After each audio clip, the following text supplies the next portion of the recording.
We're recording. You're it. Yeah, Cathy's it. You're it. All right, everybody. This is Three Quirky Quilters here for our very first podcast. Obviously, we're having a good time. We can't wait to tell our stories. So let's get started.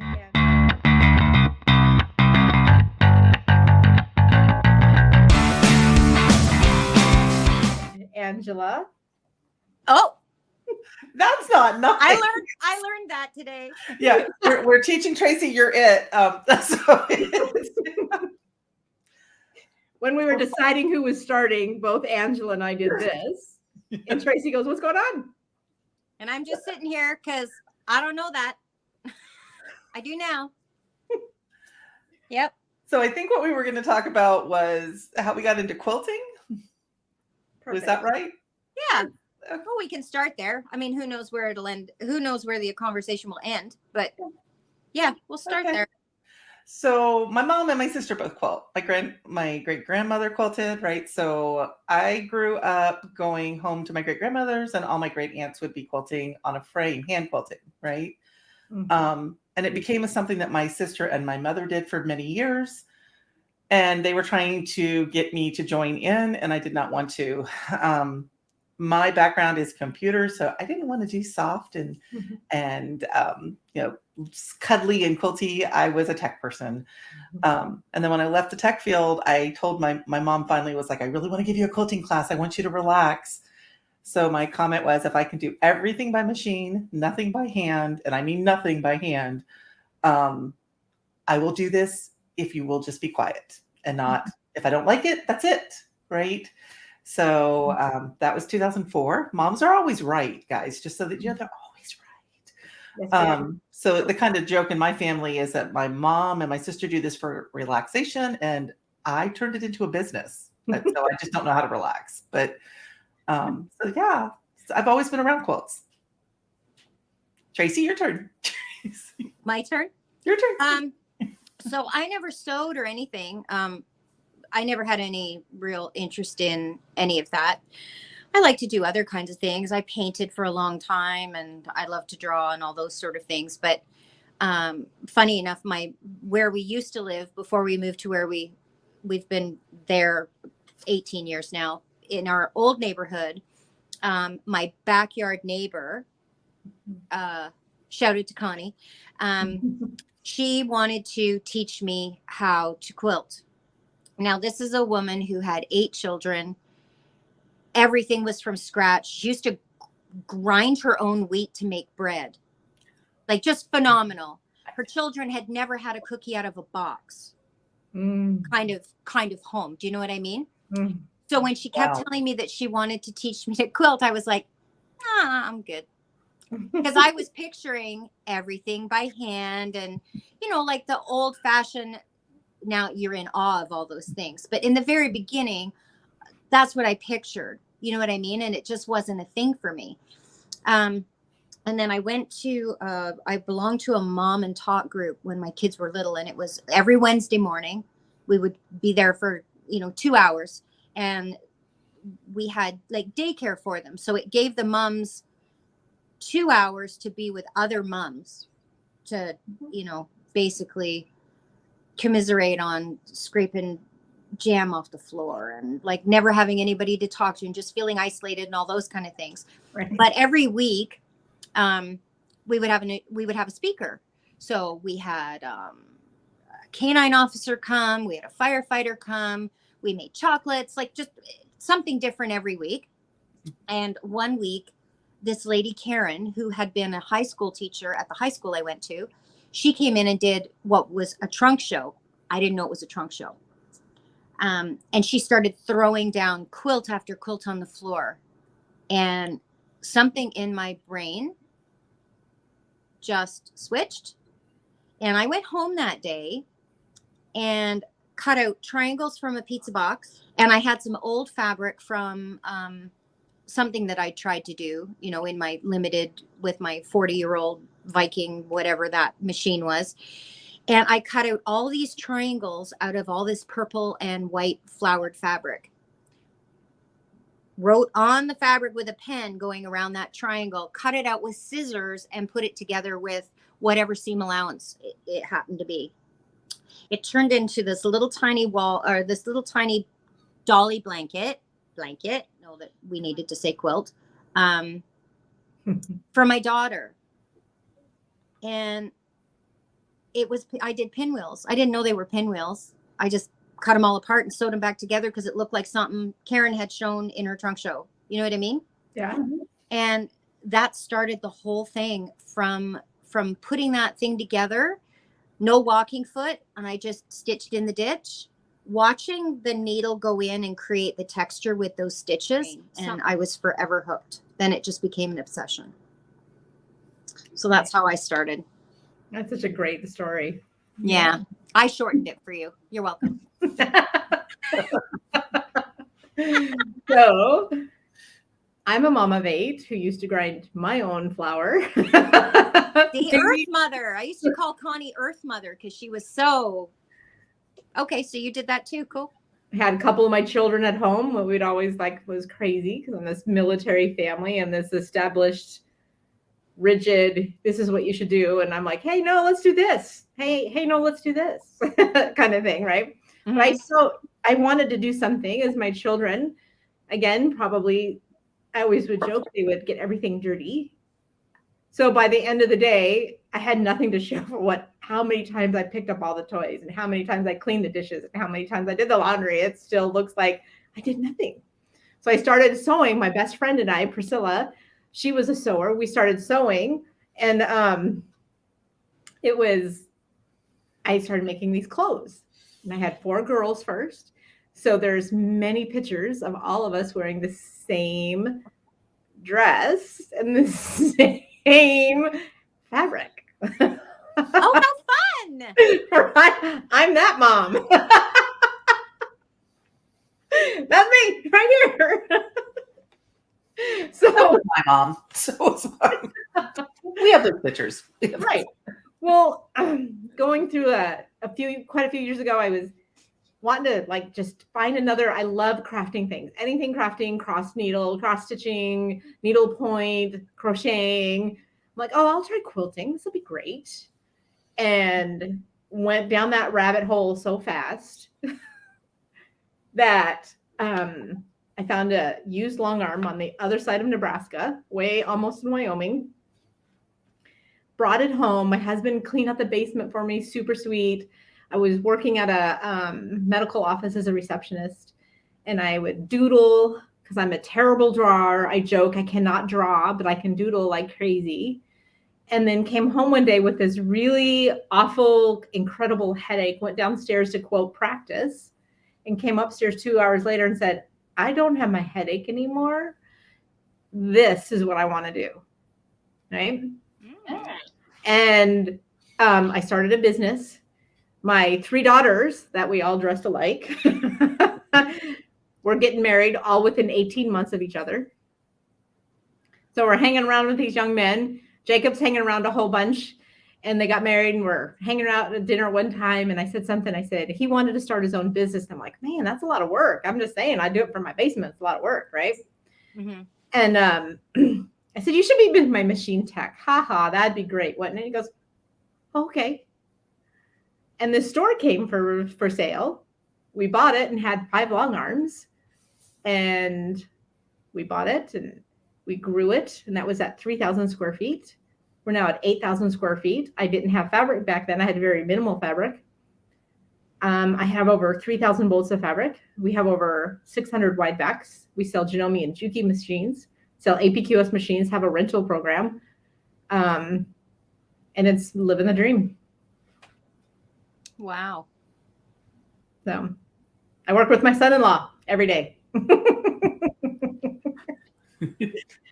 So I think it's interesting getting to, and then Tracey, you were pivotal in my start because of your videos on whirls and swirls. I would just devour them. And these 3-minute, 4-minute things. I took one of your classes. I took a lot of classes all the way around. I'm still taking classes. I always need to continue my education, right? I'm always that kind of person. Oh, always. Always.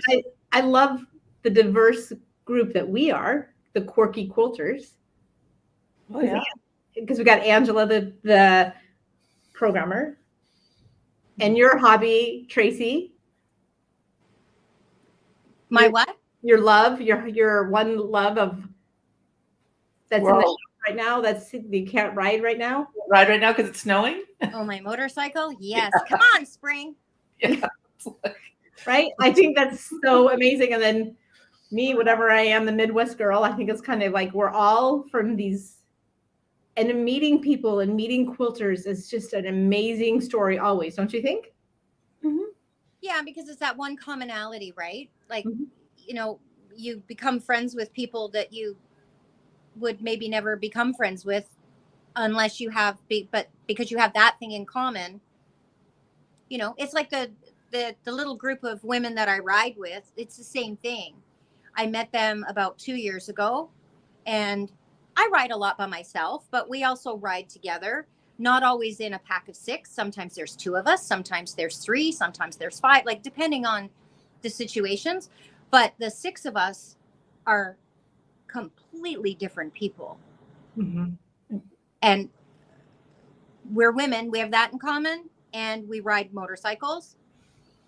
And that's like, other than that, we are very different, you know? And it's the same with quilters. It's you have that one commonality or the one thing in common that you love, and it just brings people together, and then you create relationships around that one thing, but which spill out and become bigger, you know. Yeah.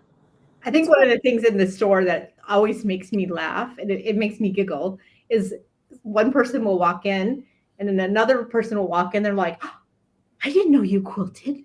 Oh my gosh, really? How long have you been quilting? And like this conversation, like our kids went to kindergarten together and we didn't know it. And now they're best friends, but look, we're quilting at the same time. That happened in my store. That's cool. Several weeks ago, I had one of my new, she has a Lucy with a quilt path, and she was here for a lesson for the day. And then I had another lady on Millie back here, and she was renting time for the day. And they're both really open, friendly, chat to anybody kind of people, right? So at some point during the day, you know, Brenda went over and complimented Helga on her quilt and, you know, how pretty it was. And they got talking. They live around the corner from each other, an hour from here. So they exchanged phone numbers and email addresses, and they're going to get together and like sew together once in a while because they're right around the corner. Wow. In a different city. But they were both here that day. It was hilarious. Yeah. So that was kind of cool when that kind of stuff happens. Well, and Angela, you got to meet one of my friends that used to live here. I did. She came to my last roadshow. She sure did, which was cool. I mean, she was so cute too. She really is a sweet lady. I would say that would be a true of a lot of the people that I know through APQS particularly, right? So my fellow dealers, I tend to meet their customers in not always in quilting situations. Like I met one on a plane one day, just sitting in the lobby waiting to get onto a plane. And we found out that she not only owned an APQS long arm, she's a friend of a friend, right? So, and we weren't anywhere that you would think it wasn't quilting related. We were both on vacation. So it's kind of cool how small our world is and yet how big it is too, because we just kind of flow into everything. And I think that's what I like most is you can meet a lot of people, make a lot of connections, right? Through what we do. Mm-hmm. So, yeah. I love the storytelling, not only in the fabric, because I always think there's more to the story, right? You always hear all of these fabulous stories. I'm making this quilt for my nephew's great uncle, blah, blah, blah. Or, you know what I mean? Like this whole line of stories. Yeah. Well, don't you, when customers come into your store and they're dropping quilts up, don't you ask them what the story behind the quilt is? Like, I asked them who it's for. Who it's for, what you're intending to use it for. Like, yeah, and we'll talk about it further if they want to. But usually when you say, well, who is this for? Oh, I made it for my grandson because he's going to university and oh, cool. What's he taking? And Mhm. get a feel for it, because they're not just blankets No. that you would just buy at a store. You know what I mean? There's so much more to them Yeah. when they're handmade and given like that, Yeah. So I feel quilters are the most amazing. Trying to explain quilters outside of the quilting world is a unique, like when I'm trying to explain my business. Yeah. Like, okay, here's another great visual. We have Carpe Quiltum t-shirts here at the store. Seize the quilt. Mm-hmm. So my boys, when they went to high school, took Latin. So of course my boy globbed onto that. So he went to an all-boys school. They're doing this camping trip in Colorado. He's wearing his Carpe Quiltum shirt, and they're around the campfire at night, and the guys are like, so what does that mean? Seize the quilt. And he's like, my mom owns a quilt store. And they're like, oh, so she makes quilts for people? And he's like, no, he just sells fabric. And they're like, what? So I envision these young men talking about, these 18, 17 and 16-year-olds talking about fabric around a campfire in Colorado, right? Like, or trying to explain my business to other people. I'm like, well, we sell sewing machines and fabric. And they're like, what? And it just is amazing to me that these quilters spend all of this time picking out their fabric. They spend all of this time cutting up the fabric. They spend all this time sewing it, sewing it and putting it together. They either quilt it themselves or pay for it to get quilted. They then turn around and take time to bind it. And then they go, here. And they give it away. And quilting is not an inexpensive hobby. I mean, we have expensive machines, even domestic machines, expensive machines, before you even get into the long arming side of it.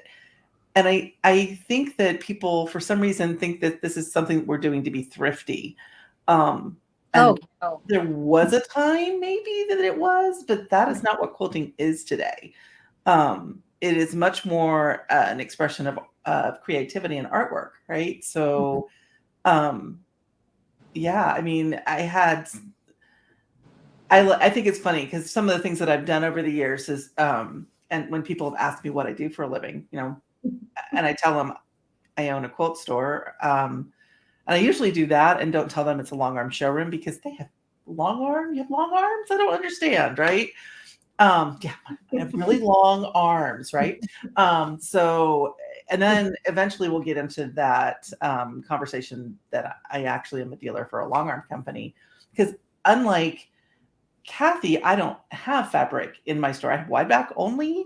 I have thread that goes on the long arm, right? Everything is long arm based. And Tracey's a little bit more like me too, that it's 100% about the long arms, and me quilting. And, in my case, I have staff that also quilts, but it's kind of funny listening to people when you tell them I'm a quilter and then they go, oh, really? You can make money doing that? And I'm like, yeah, I can. I can. And I have 6 employees. So yeah.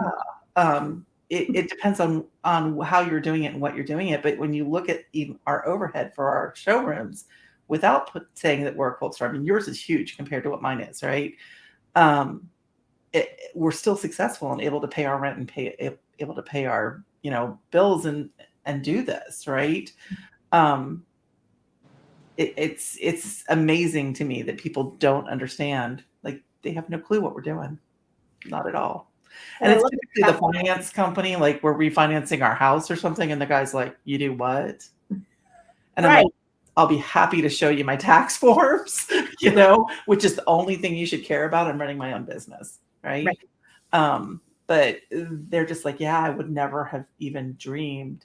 And then you get into the whole conversation about how big of an industry quilting is. Oh, yeah. Like $7 billion a year. I mean, this is just what we do, such a small part of what quilting really is.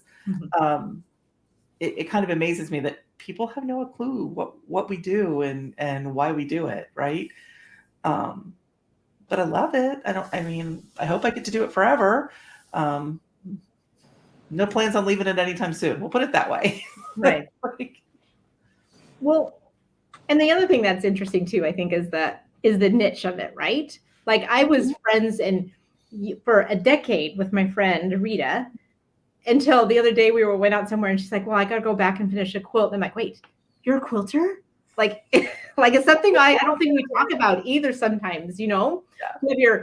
I don't know, it's interesting to me that we never talked about that. And she's like, oh yeah, for years. I'm like, oh my gosh, it's kind of crazy. Did she know you owned a fabric store?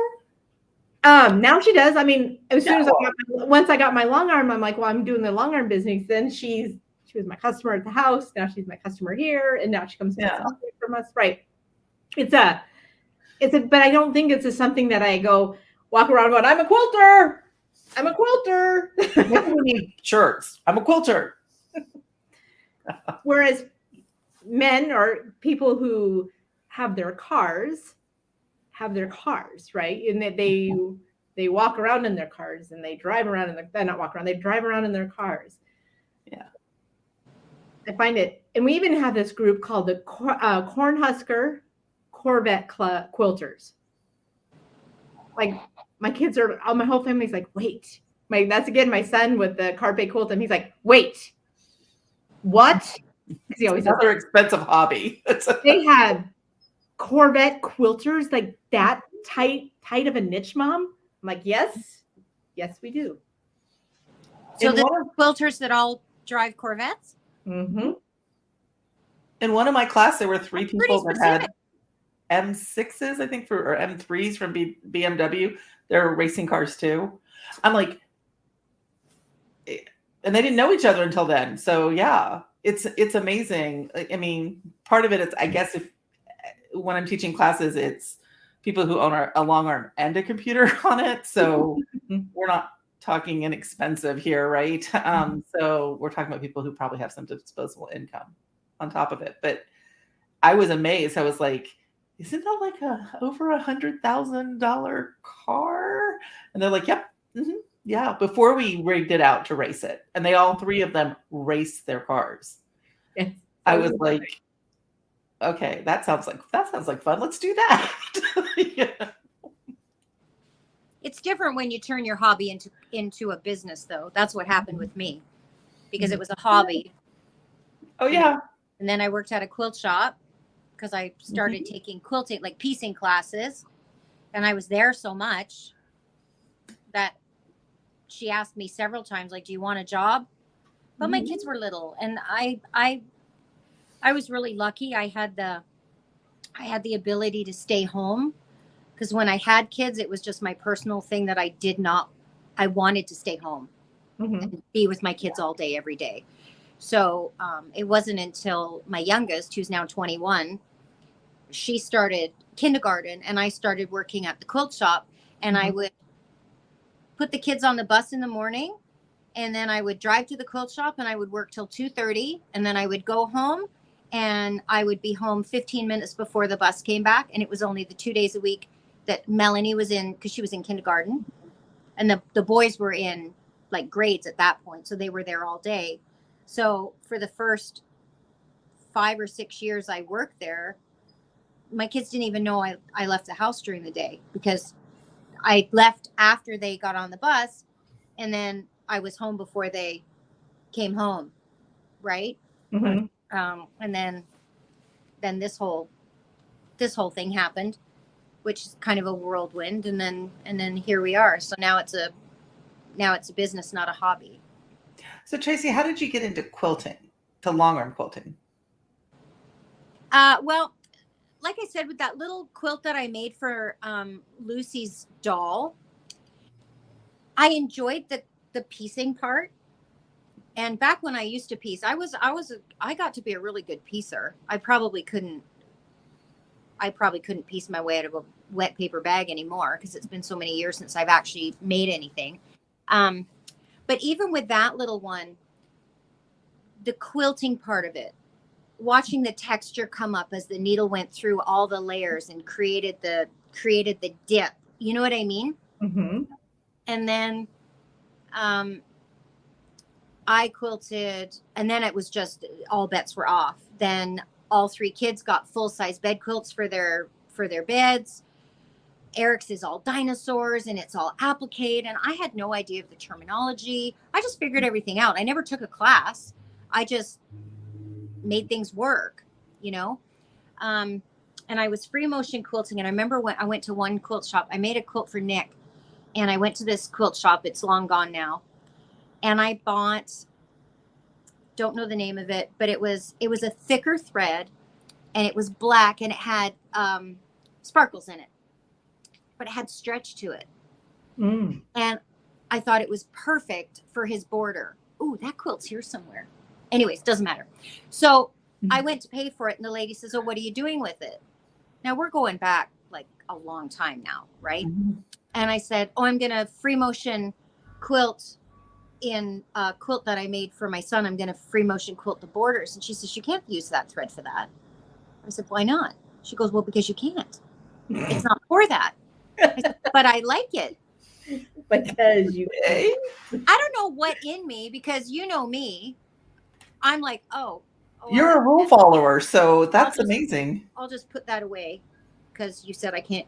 But I'm like, well, I'll just give it a try. I don't know where I got, where I got the notion to talk back or whatever. And I bought that thread. I took it home and I stippled the whole border with this stuff. And when I washed the quilt, it did its quilty thing, but it didn't shrink any more than anything else.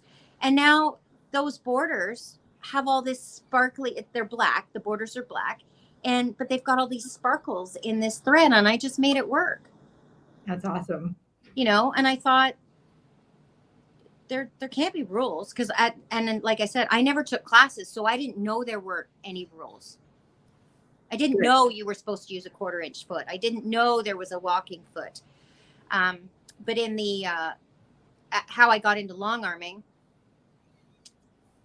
I had ordered backing for Eric's quilt, the big dinosaur quilt, and this lady ordered this flannel backing for me, and I took all 3 kids in tow. Melanie was like 3, so 3, 5, and 7. I'm in this quilt shop. And she was busy. She says, "I'll be with you in a minute." I said, "Okay, fine." So I've got all 3 kids. We're all holding hands. I'm like, don't touch anything. We're just going to walk around. My kids were really good, though. They weren't perfect, obviously, but they were good. Like, they were just stuck with me. And we walked past this room, and it had I think it had French doors, and the doors were open. And as we walked past, in that big room, there were, I think, 3 long arm machines all set up in various stages of quilting. And as I went past that door and I looked in there, I swear, and I still, when I tell this story, I still get the goosies and all the hair stands up. I heard angels. I heard, "Ah!" And I got covered in goosebumps. And I thought, I didn't know what they were called, but innately I knew exactly what they were for and what they did. And I wanted one. So, when me and my babies hobbled to the front when she was ready to give me my fabric, I said, "How much are those?" And she told me how much they were. And this is 2004. So she told me how much they were, and I cried all the way home because I knew I would never be able to. Oh, hello.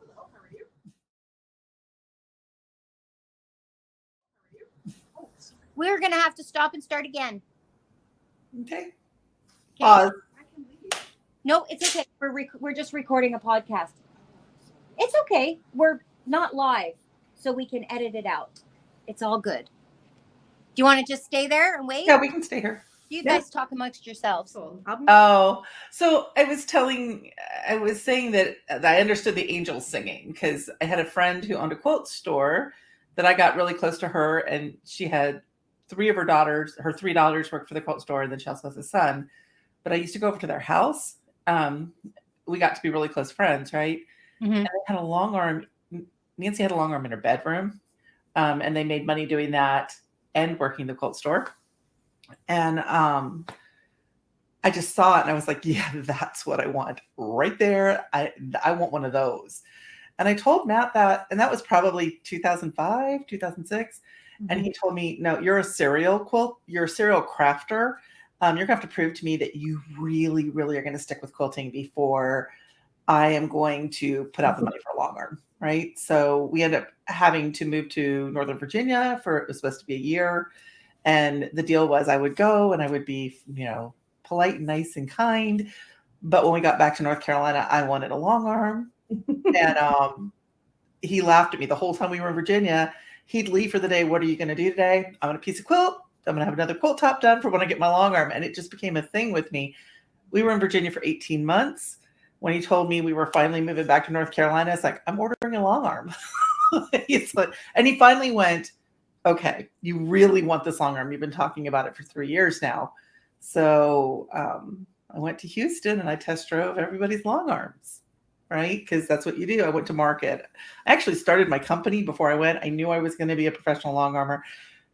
In my world, I can't really justify just buying something for fun. I've got to be making money off of it at this price, right? So I knew I was going to business. I started my company and then went to Houston to buy the long arm so I could actually do the business of the company I just started. And, decided which one I wanted. And the whole plan was I was going to order it in the spring. I was there in the fall deciding what I really wanted. I was going to come home and do business plans and, contingency planning and all the stuff you're supposed to do when you first start up your business. Yeah. And I called my husband. I didn't know he was in a meeting, but I called my husband and said, honey, I know which one I want. I have it picked out. And he was a little short with me and said, I'm so sick of hearing about the blankety blank long arm. Just buy one already. And hung the phone up. Well, he was in the middle of a meeting and I didn't know it. And my mom happened to be standing next to me and went, okay, honey, let me show you how to use your credit card. And drug me back over to the booth and I ordered my long arm. And then my husband that night said, okay, so let's talk about this long arm that you're thinking about ordering. And I was like, I ordered it. Like, you told me to. I ordered it, right? Yeah. And it was supposed to be delivered in the spring, but it ended up being delivered like 3 weeks later.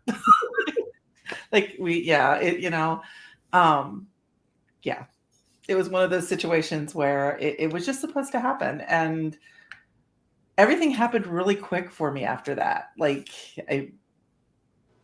within a year, I was an APQS rep, right? And then I started helping with the computer system for APQS, which is a natural progression since I'm already a tech person, right? Mm-hmm. And it's just anything they've asked me to do, I've been, yeah, I can do that. Sure. No, why not? It's only been recently that I've had to say, I don't have time. I would love to, right? But I've just kind of ridden this wave with this long arm since it walked in, since it came through the door. And I don't have that long arm anymore. I don't think any of us have our original long arms anymore. It's like we buy them in groups of 5. Just it's scary the way we buy our long arms. All of us have brand new long arms because APQS came out with new long arms, right? She's spoken for somebody. She's spoken for. Yeah. So yeah, I still have a 2017. I love my 2017 Milli 30. I'm really attached to it. It's what I replaced my 2008 Milli with a 2017 Milli 30, and I was really attached to that 2008 Milli.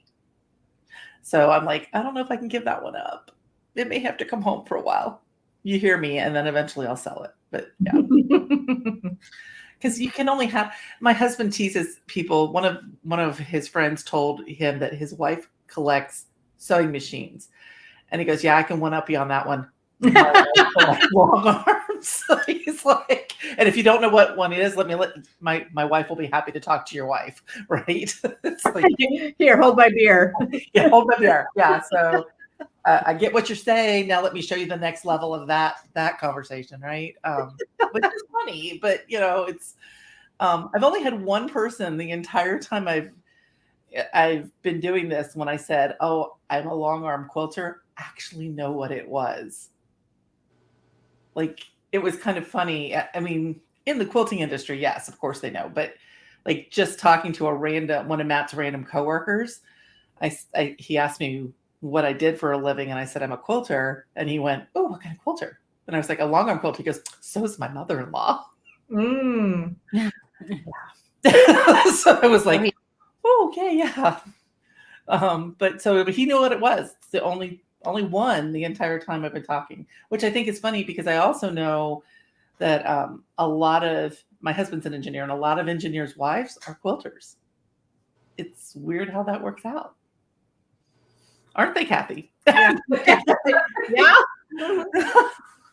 Yeah. So the funny thing is we're very different. All three of us are very different, but there's a lot of similarities in all three of us too, which I think is funny.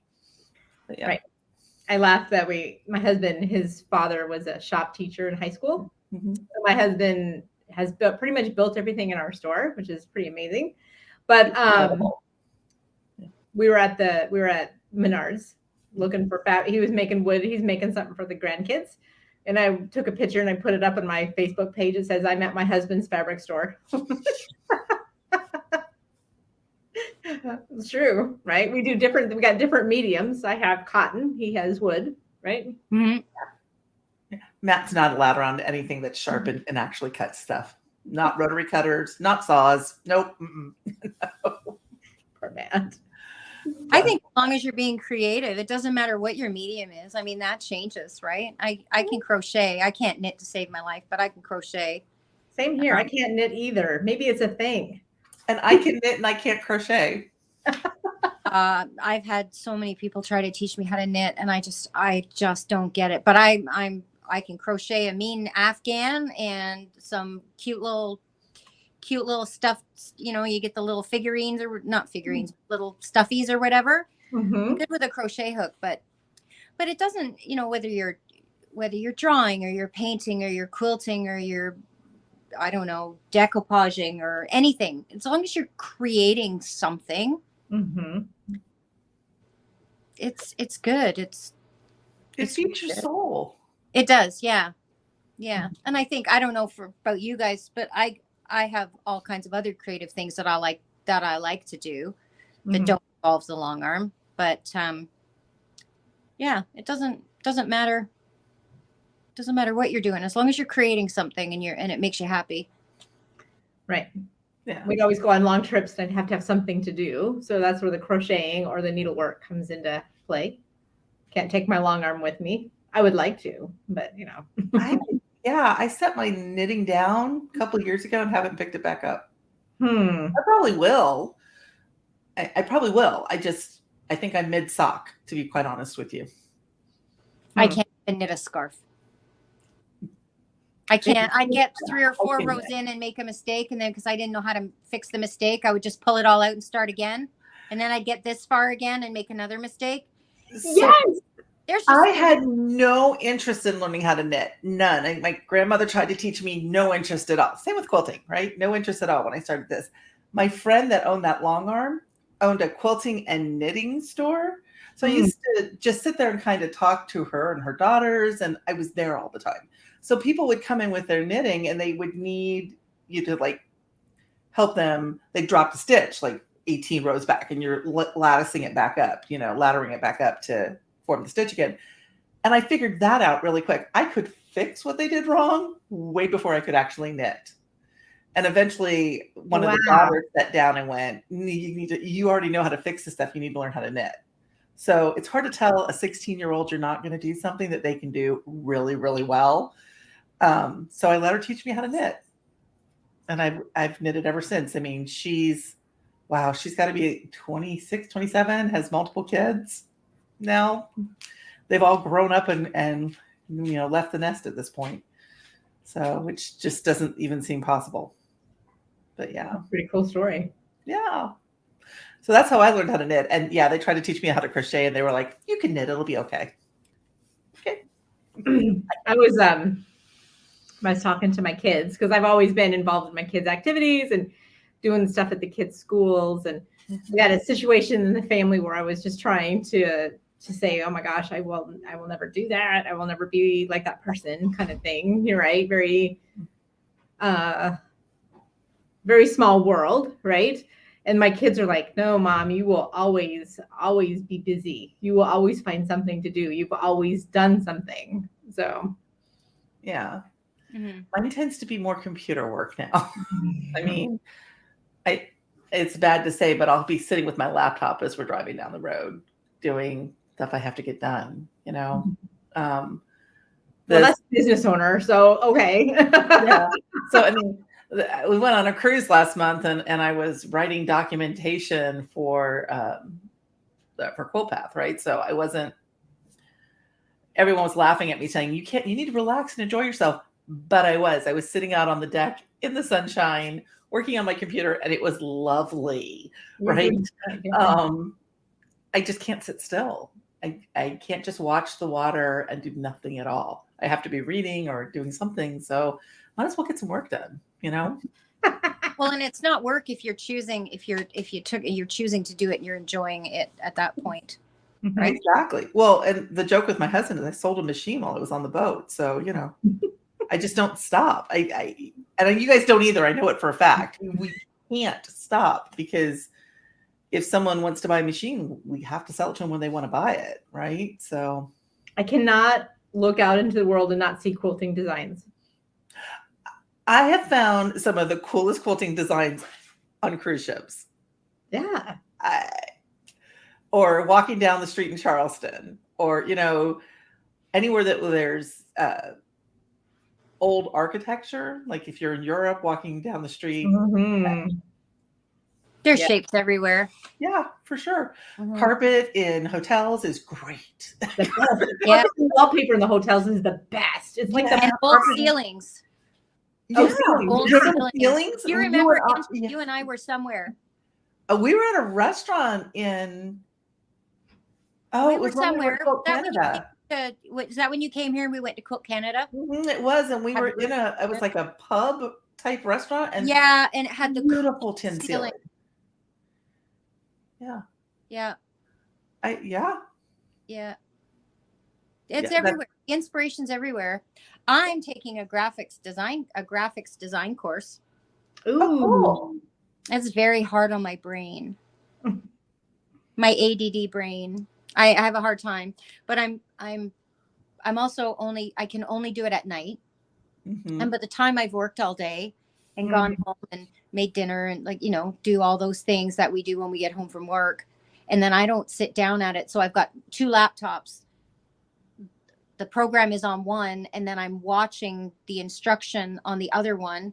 And I have ADD anyway, so it's hard for me to focus at any point in time. I'm either hyper focused or I'm completely scattered. But I find, and I don't know if it's just because it's at night, but I can only last about an hour, and then I can't, because my buttons aren't the same as her buttons on her screen, and I don't have that tool. Why don't I have that tool? And where's my tool? She's talking about the brush tool. It's on her screen. Why is it not on my screen? And then I get hyper focused on where's the brush tool. Then I have to rewind the video because I didn't listen for 15 minutes because I'm searching all through all the buttons trying to find the dumb brush tool. And I think, why are you doing this? She is one of my students. Can you tell? I can feel this. I had somebody tell me that last night, that they spent 15 minutes or almost the entire class trying to figure out how to right click with their stylus. Because I had told him how to do it. It wasn't working. I think she just needed a new battery for her stylus after all that. I was like, oh no. She goes, I'll watch it later. It'll be fine. I'm like, how do you right click with your stylus? Hold the little button in and touch the screen. Okay. It'll right click for you. Okay. You can also put your finger up against your screen, hold it, and then pull your finger away, and it'll do a right click for you. A long hold will also do a right click. Wow. So here's the differences between us right at this moment in time, ladies. Yeah. You, Angela, know everything about a stylus. Cathy, you now know how to right click with your stylus. Guess who can't even find 4 styluses? I have 4. I don't know where any of them are, and I don't use them. I use my finger. I use my finger too. My finger too. I know where ours are. They're still in the box, and they're in a drawer together, all 4 of them. Yeah. I'm pretty sure my last 2 are still in their boxes. Couldn't tell you where they are. Yeah. See, and I started putting a drawer system underneath my long arm, and everything for that long arm that I'm not putting, like I'm not real good about putting my thread break sensors onto like Lenny's and Lucy's because I tend to disable my thread break sensors because it's just one more thing that beeps. Mm-hmm. So I don't even put them on. So anything I'm not installing on the long arm for some reason goes into the drawer or the back right handle, because we don't keep those on our long arms anymore. I went with Quilt Path. They go into the little Rubbermaid drawer system so that they're all there together.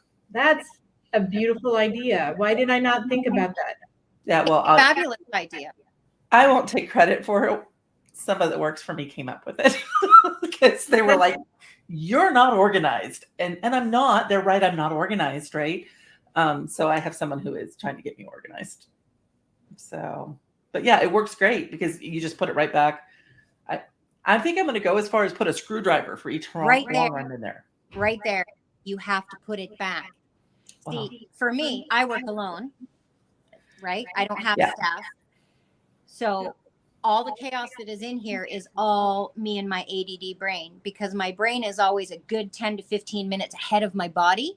Mm-hmm. So I tend to drop things as I go because I'm already thinking about, have you seen that graphic where it's like, okay, somebody with a normal brain gets from A to B and they go like this, and someone with an ADD brain and it just looks like string has just fallen on the floor? Mm-hmm. That is my life. So it's a great idea for me. And I've got drawer units under all these long arms. Uh-huh. It would be easy for me to, it's an easy concept. Put it in there. But I can't, because I just drop stuff because my brain is already 10 minutes, 15 minutes ahead of what I'm doing at this moment. I'm never in the moment. I don't understand what that means because it doesn't stop. My brain's always spinning. Yeah. And I live like with someone like that.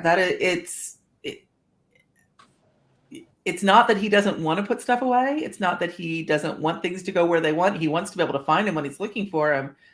But like if Matt does a project in the house, whatever tools he used are where he did that project. They get set down and he goes and does the next thing, right? And then 2 years later, he's looking for the screwdriver, and I'm like, the one that's been sitting over here for 2 years. I used to pick them all up and put them away. I don't do that anymore. So it's frustrating though, because I personally lose a lot of time during the day because I'm looking for things because I can't remember where I put them. Yes. Yeah. Then I'm trying to think, okay, the last time I had it in my hand, what was I doing? You know what I mean? And I have to go back, and then I just get frustrated with myself. I mean, never mind. I won't go there. I have so many screwdrivers because it's easier to stop at Home Depot on the way home. I want to know where they go. Screwdrivers just walk off on their own. They have legs and they leave. Do they do that at your store, Cathy? No, Jacob that's the one thing I am hypersensitive. Since I work with my son-in-law, he has his tools meticulously laid out. Yes, he does. And I make sure I try every once in a while. I'll be like, so where's your box cutter? And he like, it was right here. Where did you put it? His area is completely organized and neat. It's all hanging on the wall, arranged neatly and size driven and the whole 9 yards. It's pretty impressive. I would ruin that in less than a 4-hour period. I could take it out. Yeah. You and I could take it out quick, Tracey. My joke is the reason I stay organized is because I do have, I've always joked because as a mom of 8, and yes, they all have the same dad. I joke. As a mom of 8 and a military wife of moving around a lot, I tend to, I have a vast difference of age. So there's 16 years between the oldest and the youngest. So doing my world, I'm doing big kid things, doing little kid things all at the same time. I'm changing gears often. I always joke that I had lots of balls in the air. So I learned how to juggle them. And somebody would probably diagnose me with ADD, but I feel like I just juggle my balls. And some I choose to let fall and some I choose to put away. So I put my scissors away or I don't kind of thing.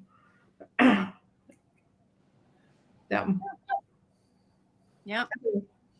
So in that, we're all kind of the same, that we all have the problem that we don't really put things where they're supposed to go. I don't know if any quilter does, because that's why we talk about the number of seam rippers we have, the number of scissors that we have, that kind of thing. the It's constant creative go. chaos. Yeah, creative chaos. Yes. How many of you set your cell phone down and can't find it? Like, I constantly go, has anyone seen my cell phone? And I'll be talking on it at the time. Anyone see my cell phone? Do you know where my cell phone is? Right. I'm this person. Where the hell are my glasses? I can't see without mine. So. And I will look for an hour. I mean, not now because my eyes are starting to like really, like I need these now. So they never come off my face. But back when I was just wearing the, you know, like the Shoppers Drug Mart ones that you just see for closer up, I would forever lose. I would lose They're right here. my phone too. And I walk around the shop sometimes because I've put my phone down somewhere and I'm here alone and I don't have a landline here. It's just my cell phone. So like, well, I can't even have somebody phone me because I don't have a landline. So I just want until I find it or hope somebody texts me or something so I can hear it ping somewhere. Okay. So the best thing ever, these can be found with Find My iPhone. I had no idea that your little earbuds make a sound. I lose them all the time. My husband taught me. They make a sound? At least I think mine are the second generation of Pros. But yeah, it's faint, but you can track them on Find My iPhone. Who knew? I mean, this is brilliant. Whoever came up with this is brilliant. As long as I can find my iPhone. Because they probably lost them all the time. Find your phone. Because I mean, you walk around and it says you're close or you're not close, and then when it tells you that they're with you, then you set them off and you can hear it. It's just a faint beeping. It's like that hot cold game when we were little kids. Getting warmer, getting warmer. It is just like that. High tech. So one of them flew out of my ear in my closet. It ended up inside a shoe. We took my whole closet apart, looking like shaking all the clothes, trying to find it. And it ended up inside a slipper. It fell off while you were why were you in the closet? I had run in to put a sweater on real quick, right? And I had taken the shirt I had on to put a sweater on, and when I took the shirt off, it caught the earphone. Oh, you have a big closet. Yeah, it's a real closet in my clothes closet. I was in that closet. No, that's what I mean. Yeah. So, but ended up inside my slipper. I was like, I never wear my slipper. I would have never found that thing, you know. But yeah, like that's the best thing ever. Whoever came up with that, I'm like, Matt's like, do they make a sound? Why would they make a sound? I mean, they're in your ear. Why would they make this? So you can find them. Yeah. I didn't know that either. I'm learning so much today. I tell you what. I learned how to right click with my stylus if I ever find it. And then your ears. Your AirPods actually make sounds, and you can find them Find My iPhone. Kathy's like, I don't have an iPhone. It'll be fun. I don't speak Apple. I'm going to have to be forced to speak Apple here real quick with our new point of sale. So it's going to be great. It's going to be great. Well, and I don't know where my AirPods are. They've been in my vest pocket for 3 weeks. I told you when we were setting all this up, I put my hand in my pocket to get my earbuds out and they're not there. Where did they go? I don't know. Well, they may be with you. No, they were in my pocket for weeks. Yeah. Now they're gone. That's pretty funny. I don't know where they now are. you can find them. I tell you, if I put everything around my neck that I lose on a daily basis, I wouldn't be able to walk. like the Incredible Hulk, I'd be so strong from carrying all this crap around that I have to attach to my body. Because I lose it.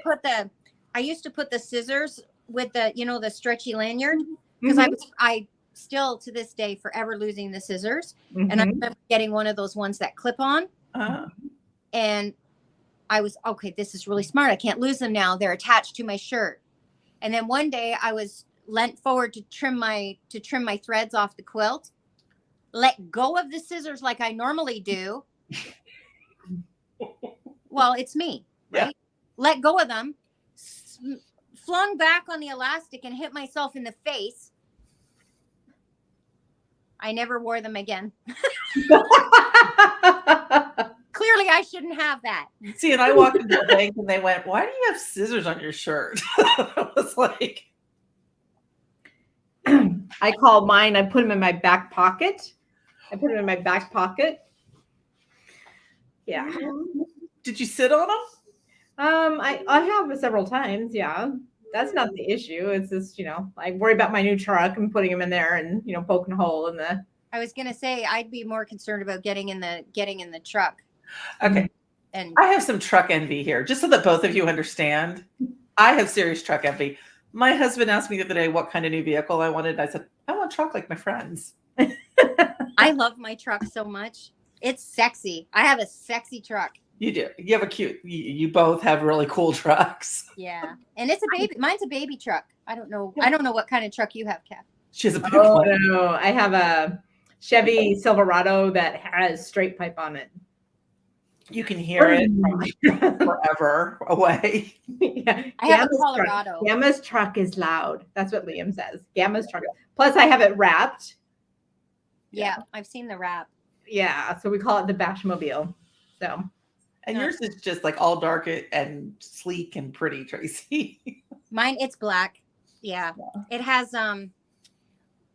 it's got a 6-foot bed, which is nice because a lot of trucks now, most trucks anyways now all have 5-foot beds. Right. And this one, the guy that had ordered it originally, and then changed his mind because it took too long to come in and he bought something else. That was the story the dealership gave me. It has everything and stuff I didn't even know that was on it is on it. It's got an off-road package on it. Oh, wow. When it's not new anymore, when it's several years old, guess who's going mudding? That'll be me. I'll come up and go with you.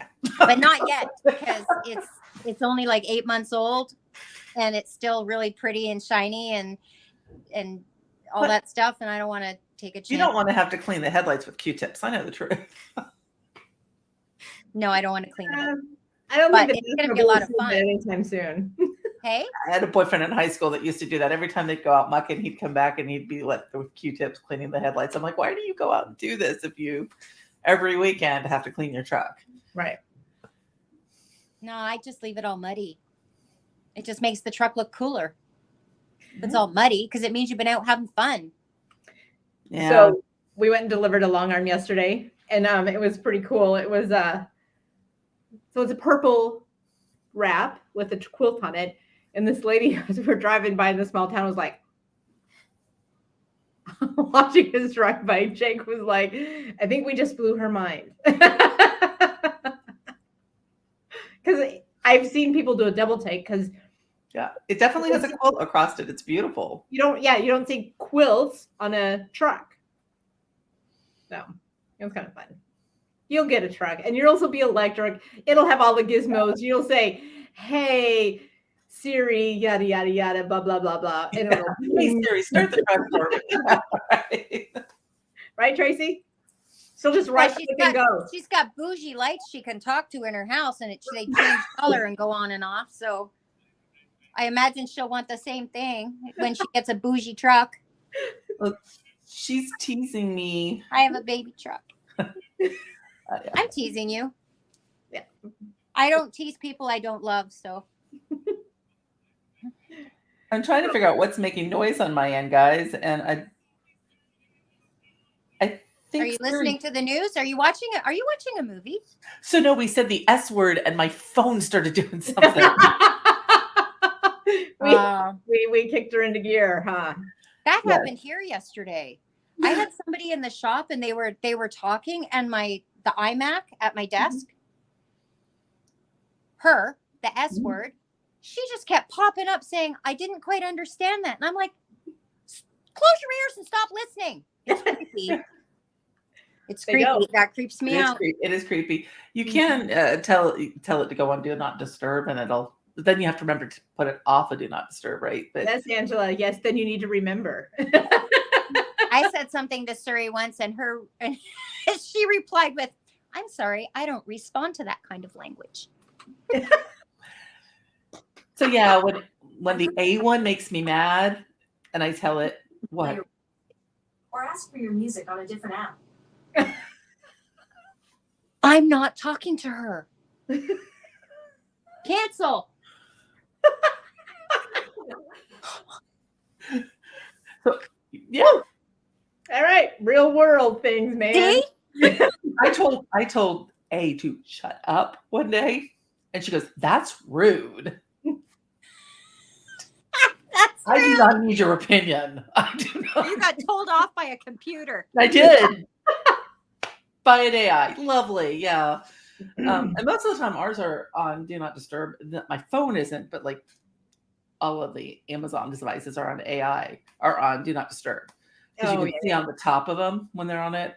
So we don't let them, for the most part, do not let them just listen to us in the house. But then when we want to use them, you got to go hit the button to turn them on, or I can talk to my cell phone too. But yeah. That's funny. Well, we should probably wrap this up, I think. Why, you got a date? Yes, I kind of do. Somebody has to get back to work. You and I are just, women of leisure and, Yeah, no, this has been a day. This is already my third thing. I got another thing I got to get ready for. Yeah, I've got text messages now. I've got to call people. Right. What it is. But the 3 Quirky Quilters podcast will be happening more. Yes, it will. So I'm excited. Where can we find you, Tracey, if we want to find more about the 3 Quirky Quilters at your site? Where can we find you? Probably on YouTube at Whirls and Swirls Quilting. There's all kinds of videos there. I've started making some shorts actually of the 400 series of the 400 design of the days things. Mm-hmm. Once a day, I'll make a short out of one of those videos and just put it up. Cool. I'm loving it. Love it. Yeah. So yeah. And I've got a list a mile long of new videos to make. I just need to find my mojo. It's been a rough year and I see your mojo. Without going into all that stuff, it's been a rough year and I just need people to just hang on and stick with me till I can pull myself out. I'm coming out of it now. I agree. I think you are coming out of it now. I can get through most of the day without falling apart. But it became debilitating, but I'm feeling better. And I have a huge list of new YouTube videos to make and projects to do. And the idea is starting to come back. And I know it's been so much. It's just been so much. But anyways, I can feel myself coming out of it. So hopefully be good. You're good. It'll all be good. So Whirls and Swirls Quilting on YouTube, and whirlsandswirlsquilting.ca is the website, but mainly YouTube. All right. And Angela, where can we find you? You can find me at Threadwaggle Quilting on YouTube or Threadwaggle on Facebook too. I'm still on Facebook a little bit. And then the other place you can find all 3 of us is the Quilting Academy. Yes. You want to talk about that a little bit, Angela? Okay, so the Quilting Academy is a new community that Tracey and Cathy and I started for quilters. So we'd like you all to join and come and participate with us. But we are learning new things. We have projects of the month that are going up there and educational things on long arm quilting and just quilting in general. It's not just long arm quilting. We want all quilters to feel like they can come and join us. But think of it like Facebook. It's a social media site, but it's isolated. So the only thing that you'll know that the other members is a member of the Quilting Academy. So you don't have to worry about seeing any of the negative stuff that's on Facebook. Yeah. And it's not machine. I'll just interject quickly. It's not machine specific either. We don't care. We don't care what you're driving. It doesn't, it's not long arm specific. No, it's not, it could be piecing, not quilting. I mean, if you don't quilt at all and you just want to be a member, feel free, yeah. Yeah. Well, and the other thing too, it's a new group. Yeah. And Tracey has her business and Angela has her business and I have my business. We are all running our businesses. And I still, every once in a while, like every third Thursday, love to see my family. So, right. So we're working at it slowly, but surely we're getting it out there. But it's not just about the 3 of us. It's about that quilting community. So we want you all to learn from each other as much as we learn from all of our quilters that are around us. I want to learn from the folks that are in there. So that's what that's about. Mm-hmm. Right. Yeah. You can find us everywhere. Everywhere. That's everything. .com. in the Bashmobile. No, I'm just kidding. Fabricbash.com, on Facebook and Instagram at Fabric Bash. Every once in a while on TikTok. I've been kind of backing off a little bit of TikTok. YouTube for sure. I'm trying to grow. This is the year of YouTube for Fabric Bash for Jake and I. So we're trying to crawl up there. We're rocking it on Facebook, but we're still working hard at Facebook. But we go live on Thursday evenings and show our product at 6 p.m. Central Time. We're going to add another day to that because, we have spare time. It's all good. So Tuesdays before we have our meeting, we're going to go live. So I think that's what we're going to do. So I will put more information about that as we get a little bit closer to being able to actually run with that. And then we also do a Facebook Live, the three of us, the third Wednesday of every month. Except for yesterday while we were in Missouri. Well, I double booked myself, and Tracey was available because Tracey is the one who was prepared. I was ready, and I made samples. She Yes, she did. Prepared. Samples for our batting talk. Oh my gosh, look at that. Yeah. Yes, she did. They're really cool. So You talked about binding them yesterday. I was like, are you nuts? YouTube? You'll see all my batting samples. All my stitching samples. That'd be awesome. No, we with a long arm that needed one little screw that we had to go to find a hardware store and go back. So it's just something that we didn't plan on, but we'll be there for sure Wednesday. Okay. Yep, it'll be good. We'll talk about batting, and I'll get to show off all my samples. Sexy samples. Yeah, sounds good. All right. Thanks for listening. If you are listening later or whenever, we appreciate it very much. We appreciate the quilting community, right? Yes, ma'am. All right. Love it. Bye, my friends. All right, we're done. See you later. All right, bye guys.